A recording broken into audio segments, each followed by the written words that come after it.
welcome back to Soccer Card United. It's episode 185 of the greatest soccer card podcast in the world. My name is Jason, that's Enzo. Hi Enzo. Hello Jason.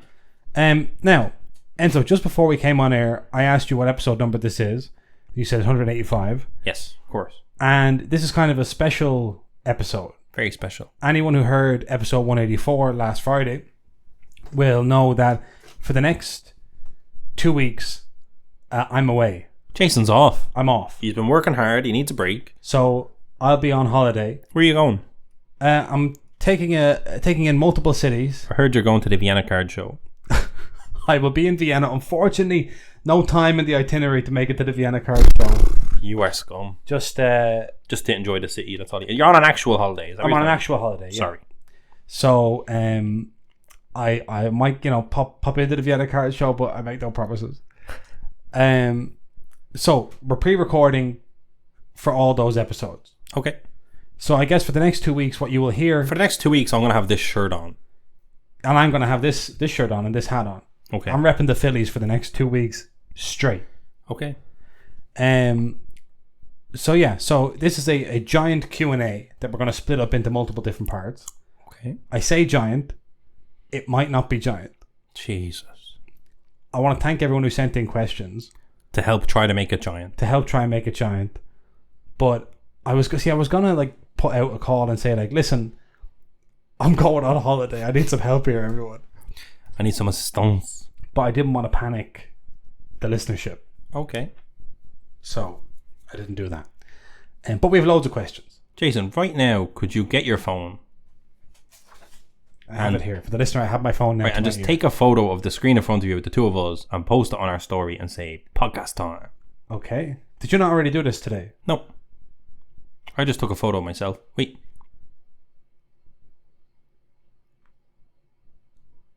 Okay. And just say podcast time. Very... Come on, Jason. You've got to be on the social media. Because some people are messaging me and I just want them to know right now it's podcast time. That's basically what... Oh, I see. And I'm trying to help you stretch this episode out, Jason. Right. So now this is... I feel like people are like, oh, I'm glad they stretched it out, but my Instagram app is crashing. All right. Live on air, Jason's Instagram crash. The app is crashing. I seen you made it to the YouTube channel of Sports Card Nonsense. Yeah. So last week, Jesse asked me to go on. He was doing a solo episode, asked me to go on. And they never ever used the video. And so I was just chatting away casually, picking your nose, picking my nose, scratching my armpits, whatever else I do when I think I'm not being filmed. Now Jesse can still see it, but we're good friends. We're very close. Very so then I find out, because I actually saw our Instagram story where you had replied as if you were me. Always. You always know it's me if there's lots of exclamation points, by the way. Yes. I'm excited. There's no... If you had like one of those like handwriting experts, or like if we had to like identify who was who in a court of law, it would be extremely easy through the written word. So then I saw, and I go on and I'm like, oh, there's me talking. And the first thing I read the first comment, and the first comment included from somebody on their YouTube video, this is not what I thought Jason would have looked like from all his previous appearances. So now, of course, that just has me absolutely, They've ruined your enigma. Yeah, I'm completely demystified. Damn. Now, I'm on here twice a week, but... Clearly they don't pay attention. Clearly there was no crossover. No, very sad. I never heard, I don't know if you did it off air, or maybe I missed it, but I don't know if you congratulated Mike for becoming a father. Mike wasn't on the show. Yeah, but you say, hey, Jesse, tell Mike I said congratulations. Don't respect... Like, you are representing us when you are on these type of shows. Got to be courteous and gentlemanlike. I'm not going to tell Jesse, hey, tell Mike I said congratulations. Why I'll not? tell Mike what I say in myself. Nah, you have to tell him now. Jesse's not my messenger boy. No, but he could be. I don't want to make him that. Well, I have a personal relationship with Mike, personal relationship with Jesse, and ne'er the twain shall meet. No, I don't love that. No. I'm not. It's not the sports card nonsense baby. It's Mike's baby. Well, you don't know that. There you go. I guess I don't know that. Could be a co-parenting situation. Yeah, like if you had a baby and someone told me, here, tell Jason congratulations. Yeah, I would absolutely do that. You might hate it. You might be like, Enzo, fuck off. I'm on annual leave. Don't text me. Don't talk to me. Yeah, well. And that would definitely be the Soccer United baby, by the way. Yes. Okay. Okay. So that's out of the way. Yeah. We're good. We're stretching. I'm on holidays and we're stretching. You're having a good time. I hope you're stretching. I hope you don't pull any muscles on holidays. Yeah. I hope I don't suffer any injuries. No. That would keep me out of card show duty for a while. That'd be tough. You have to send me to Barcelona, to Pep's doctor. We're going to Milton Keynes, right? For a card show. The Sports Card Social. I'm very excited for it. However, I was excited for it until I found out on the same day there's a card show in Ibiza. Yeah. The Ibiza card show. And I really want to go to the Ibiza card show. It's tough. But we can't let our friend down. Because there's a man we've met many a time. Mark. Yeah. So you can't let him down. But at the same time, I think even he would accept that the boys have to go to Ibiza. I mean, the weather in Ibiza at the end of October is just perfect. That's like the dream. And it's a 3-day card show, which is hilarious. Yeah. Because that's just literally them saying, let's just have a good time. Let's just enjoy ourselves. I don't think there'll be a lot of cards at that show. And that's right up my alley. It's the only show I wouldn't pack boxes and cards for. Yeah. I would just go and be with this shirt on. Perfect. You'd be on island time. It's tough. I told the organizer, I said, give me notice on the next one, please. Yes. Please. I will go. Don't worry about that. So it's tough. It's tough when they clash. In a very similar climate to England, and these islands at the end of October compared to Ibiza, they're not it. No, if we had a bit of vitamin D, this podcast would be different. Yeah. That's what the D stands for, let me tell you. Yeah, vitamin different. Vitamin different. A bit of sun. And I said to Jason, listen, I can handle Ibiza, Jason. You do Milton Keynes. Yeah. I'll do Ibiza. There's two of us. Why not split? Divide and conquer. I'll do Ibiza. Don't worry about it. That was very, very noble of you, I thought. That's the kind of character I have. Yeah. But I said, it just wouldn't be the same without you. I'm going to need you in MK. I'm going to need you in MK. God damn it. So I have to say, this puts undue pressure on the Sports Card Social.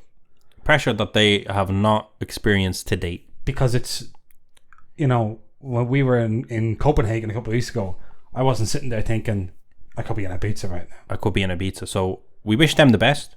We're excited to go to the Sports Card Social card show in Milton Keynes. Yeah. Sports only.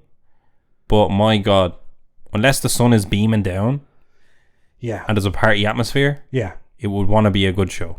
Maybe you could wear that shirt and try to pretend. Yeah. Well, here's one. That's a one-day show, isn't it? Yeah. Somebody did suggest this to me. Really? Yeah. Who? Friend of mine. I was, because I found out about the Ibiza card show. You were groaning in front of people. And I said, this is a nightmare. So why don't we do it? Fly in and fly out? Yeah. Go to Milton Keynes. If we haven't booked our flights yet, go to Milton Keynes and fly from Milton Keynes to Ibiza. I reckon there'd be the Sunday. Some crowd on that plane. Yes. That'd be probably Luton to Ibiza. That sounds like a song. Yeah. A Rihanna song. But she would have had a completely different career if that was her song. If Luton to Ibiza, yeah. We could do that. But then what are we doing with all our stuff? Are we bringing it with us? There's a card show. We're bringing it, and then we're not really doing one. We're kind of just in Ibiza, right. I suppose. I'll do that. Oh my God. We'll think about it. We'll see how, if Aer Lingus flies from Luton to Ibiza, we're doing it, as far as I'm concerned. Or British Airways, partner airline. Oh, it's unbelievable. Still get our Avios loyalty points. Let's get to this Q&A. Let's get to this Q&A. First question is about Aer Lingus. Okay, very important. And it's from Sports Collect, and I don't know, I guess it's a joke. Sports Collect says, who's worse, Aer Lingus or Aer Lingus? Neither Sports Collect, but I'd like to know what airline you prefer. Because for me, I'm an Aer Lingus man. Yeah, all the way. Always have been. My mother's going on holiday, and I said, who are you flying with? Yeah.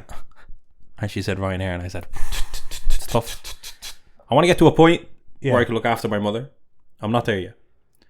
You know what I mean? This is like kind of, you want to have like a Raheem Sterling moment. Yeah. Where you say to your mother, I'm booking your flights. I'm booking you a flight. You're Aer Lingus now. And then the local media will go, what a scumbag. Yes. Flaunting his wealth. Yeah. She's not taking Aer Lingus. She's not taking Ryanair anymore. You get beaten 1-0 by Chelsea, and then the next day it's in the paper that you have a gun tattoo. And you're buying Aer Lingus flights for your mother. Scumbag. Yeah, I'm flying Aer Lingus on Monday. Yeah. Love that for you, by the way. It's very exciting. I'm delighted. Can't wait. I imagine. Yeah, it's going to be it's an early flight. It's going to feel like I'm going to a card show. My brain is going to be fully panicking. Yeah, thank God. I'm not travelling until the Ibiza show. I mean, the Milton Keynes show. Yeah. Damn it. Aer Lingus on balance, by the way, is, I know we complain, but it's like, we complain about Aer Lingus in the way that you complain about something that you're familiar with. It's more like you have an old, you have a kind of you crow about them a little bit, but ultimately You'd be lost without them. there's no one else for me. Norwegian did a good job. Norwegian is really good. No, come on. Norwegian tried to do a transatlantic thing for a while, had to cancel it. yeah, because I think they realised they couldn't provide their level of service transatlantic, and therefore Why bother? Yeah. Okay, next question. Actually, this is more of a submission. And speaking of Norwegian, we flew Norwegian to Copenhagen, and in Copenhagen we met Casper, and Casper Soccer Stubs gave us our very own cards of ourselves. I have one there. And have them both very here. exciting. But look at that. There we go for the YouTube viewers. And I'm rocking the same shirt here for the YouTube. Incredible. Okay, Art meets life situation happening on the podcast. But recently we were talking about the LeBron James of soccer inscription that Christian Pulisic put on his on-card auto and Impeccable. Yes. And we asked... Pulled by Pieface, by the way. Pulled by Pieface? Yeah. People that don't know, who's Pieface? An influencer streamer, I guess, who maybe started with FIFA. Okay. Nice fella, based in England. Yeah. Nice guy, influencer. Plymouth Argyle fan. Yeah, big Plymouth fan. Big social media kind of influencer, I guess, streamer. I believe started with FIFA. Right. And now dabbles with cards, so yeah. Nice. So he pulled the LeBron James soccer signature. Number 23 of, I think, 49. And I asked people, send in other inscriptions that you'd like to see.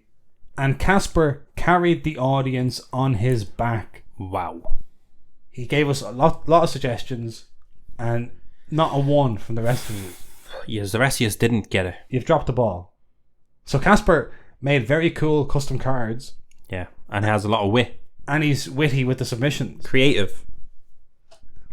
Hope he doesn't launch a rival podcast. Seems like he could run rings around it. Alright, he suggests that Andreas Pereira, formerly of Manchester United, now of Fulham, could put pre-season Pirlo on his autograph, because he was always very good in pre-season. And you could kind of add that to Joe Allen, the Welsh Pirlo. The Welsh Pirlo would be fantastic. There you go. Phil Foden, Stockport, Iniesta would be quality. John Flanagan, the kind of journeyman fullback player for AMC for Liverpool, Scouse Cafu. That'd be funny. Here's one for you. We talk about licensing a lot on the show. Pre-season Pirlo, Stockport, Iniesta, and Scouse Cafu. Could Andreas Pereira write Pirlo on his autograph? He could. Sure. Pulisic wrote LeBron James. There you go. Asked and answered. You can write whatever you want. Free will. Free market. Free market, free will, free voice. As long as Panini didn't get involved. They can't. Chris Smalling could put down Mike, because Louis van Gaal famously called him Mike in a press conference. Mike Smalling. The Chelsea fans used to call Cesar Azpilicueta Dave, so Azpilicueta could sign Dave. That'd be great. Easier to fit on a sticker as well. 100%. And Fitz Hall could write one size. I had to look up who Fitz Hall is. I think most notably played for Reading. An American, is he? Or no, I think he was an English guy. Sorry, yeah, that's from Casper. My apologies. Fits all. One size fits all. One size fits all. That's good. Brilliant. Casper, you are a dangerous man. Casper, please. Balotelli, if he was signing, could write "Why Always Me." There we go. Look at that. Now you're thinking, because Casper set the ball rolling, and now I'm trying. And I guarantee people are going to respond to this with new ones, and it's like, you're too late. Yeah, you're too late. We're not taking any more submissions. Too late. Submissions are closed. Wes Hoolahan, the Irish Wessie. Yeah, Wessie. Yeah. Very exciting. There's a lot out there. Shane Long's on fire. Oh, come on. That's just for you. Could be good. Yeah. Right. Thank you to Casper for that. Brilliant. I wanted to talk about a couple of conversation topics in the podcast we got some feedback on. We were talking about how will Jude's first year Real Madrid stuff compared to his rookies. LDN Card said he's already buying them with early Total Football. Can I say, we do not talk about Topps Total Football at all. At all, yeah. And I genuinely do think there's a lot of good stuff happening over there. I'm not into the game, I'm not into it, but every time I see the Topps Chrome of 3 cards from it, like that's something that I feel like I would always suggest. Like if there was a game, I'd be like, it'd be class if you could get that, turn it into a premium limited card, you know. But they're actually doing it, and it's not really getting the love it deserves. And I love that Mitch is saying, hey, there's already Real Madrid Judes in Topps Total Football, and you can probably get cards of that from there. I think it's underrated. Again, it's not something I fully understand. I don't play it. I don't follow it, but I do think the of 3 Chrome, because they're Chrome, they're not just like kind of bullshitty cards. They have some Topps Chrome X Factors, aren't they? Yeah, of 3 X Factors, and I think it's just cool. We don't play it. We don't get involved. I know some of our listeners do. I don't really understand it. Like, it's just not for me. But the actual ability to print the card and to get the of 3 Chrome, which is the most interesting for me versus the other cards, it's pretty cool. And someone did say to us recently, Jason, I was talking about Ronaldinho getting AC Milan cards. People said, oh, they're already doing it on Topps Total Football. So they are. I kind of like as well that some of the first look things are happening on this because they're obviously trying to promote it. And I think it is going under the radar. Yeah, I am. Where was I? Can't remember where it was. It was at a card show recently, and I'm sure the people who they'll know themselves who I'm talking about. I was somewhere. 2 people were talking about. One person was talking to me about Total Football. Trying to actually, they had some of 3 X Factors, and they were trying to sell them to me or trade them or something. And someone else came up and said, "Are those Total Football cards?" And the first guy said to the second guy, "Yeah, do you play?" And the second guy said, "Yeah, I'm such and such." And the first guy was like, "You're such and such." So it's a small community. It's a small community, and like, this was like obviously 2 of the top, maybe top 10 players, right in front of me, and I didn't even have the respect to notice. Like here's a Haaland of 3 on eBay. Yeah, treble winner, 1,700 listed for, and it's the classic Chrome in a City kit, number to 3, cool purpley X Factor. Yeah, it's class. I don't know how hard it is to get that now. I don't know what you have to do to get it. I think it's a lot of work on the app. Yeah, but people like playing games. Like games with rewards are well worth it. Like that would make me go, oh, let me get involved. Yeah, I don't hate it, although I'm sure it's a grind. But definitely cool. Cardsologist said a true RC will always be the standard, so Dortmund will always be better than a first Madrid card. Yeah, I feel like that got misconstrued, that question. We were trying to say how relevant, how important, how interesting will it be to see how his first Real Madrid cards perform. And a lot of people kind of took that to say it's not going to be better than the rookie. And I was like, I'm not saying it would be. Will it be better than his second year Dortmund, third year Dortmund? Do you know what I mean? Yes. And then on top of that, it is more interesting to see, could it do better than his rookie? I don't think it would, but that still is a question. Like, it's a different question that we were asking. But I'm saying, how well will first year Real Madrid perform independently? Relative to his rookie. Yeah. Doesn't need to be up there. It could be half the price, could be a quarter, you know, whatever it is. Yes. It was more so like, I wonder how well received it will be. Because I feel like the Haaland first year City Topps Chrome has been well received. Yes. Do you know? I agree. But interesting point Cardsologist made was, he said, for example, when Mbappe joins Madrid next year, his 2017 Chrome was still preferred. Look at MLB, everyone wants the first Bowman Chrome regardless of which team the player ends up on. But where's the person that made the point I'm looking for? Oh yeah, Mad City Collector came in and said, this is one of the most interesting questions and trends to follow in the hobby going forward. Do rookies continue to have a premium over cards in the kit where the player has the biggest success? I wonder if it'll be a paradigm shift in collecting habits from the other sports in the hobby. So that's almost a direct response to what Cardsologist said. Now, if I was to put my money on it, I would say rookies are still going to be number 1. Yes. But I think first time in a kit is going to have a lot of financial backing behind it as well. Not as much as the rookie, but if you're talking collector base, like the Real Madrid collector base is so big, and as the hobby grows in Spain, more so the Real Madrid fan base is so big, as the hobby grows, the collector base will be, and a lot of them aren't going to go, give me Jude's rookie. Yeah, I agree. You're going to say, give me a 1 of 1 in a Real Madrid kit, and ideally the first year of that. Now, I'm not saying it's going to be worth more than a rookie. I agree that the Mbappe first year rookie is always going to be worth more than his first Real Madrid card. But that's not to say his first Real Madrid card won't be worth a significant sum of money compared to everything else that we've had in recent years. That's what I'm thinking. Yeah, and I think as well, we can't forget that the rookie supremacy is inherited. Yeah. That is not an organic thing from soccer. Yeah. We've talked about many times, we don't have rookies in football. Yeah, and that's kind of where it comes in, where they say rookie's the first. He's going to have a 20-year career plus, so you go to the first year because he's going to have so many. But it's like, okay, but he's only going to have one first year Real Madrid card. Yes. And that might hold some precedent. I'm not like, it'd almost be cool if they added in a logo for like a club debut. Do you know what I mean? Yeah. Like first appearance, or for, I don't know what you'd call it, but similar to like the national team debut, kind of. But like, if a player swaps club, I suppose summer signings would catch a lot of it at the top set. But like, you could have kind of debut. You could, for sure. Something there to kind of like acknowledge this is the first card we've made of him, In first this kit. Chrome card, whatever. Yeah. In his new kit. This is like, so when you're looking through the year, like if you look at Ronaldo for Real Madrid, it's like if we had premium cards at that point, his rookie is obviously Lisbon, plays for United for a while, could have a first United thing, which would be like the upper deck back in the day. Then his Real Madrid, his first Real Madrid card could also say this is his first time as Real Madrid, and it could be its own thing. But I don't know. It's interesting. But all I was saying is kind of like the Jude Real Madrid, they love him, they adore him. They don't really want him in an England kit. They don't really want him in a Dortmund kit unless it is his rookie, of course. But more so, they're going to be looking for maybe not even at the highest end. Maybe the highest end is always going to be rookie 101. But like in terms of like the majority of Spanish collectors that are Real Madrid fans are going to want his Real Madrid kit. And I assume then there will be some form of value put on his first Real Madrid kit. Or just nice Real Madrid cards. Like if you had a museum card with a really nice Real Madrid logo patch, that's going to do crazy number. Yes, I agree. Yeah, but it's an interesting conversation. And something to pay attention to. And I think Haaland kind of has shown the first thing with the City cards. Those are like doing well. Okay, we also were talking about Donruss women's getting pushed back, and there's a couple of things to talk about here. Mitch again kicked off the conversation, which I appreciate, saying I wanted to enter some breaks now, I can't be arsed, but I also think the general sentiment might benefit me if others feel the same and some break slots are cheaper. Obviously the delay of a product like that kind of put some water on the hype a little bit. Yeah, we've seen that a little bit with Euro 2020. Obviously the tournament itself was delayed, so that was a special scenario, but once these are time sensitive products. The reason World Cup Prism did so well is that it was out before the World Cup.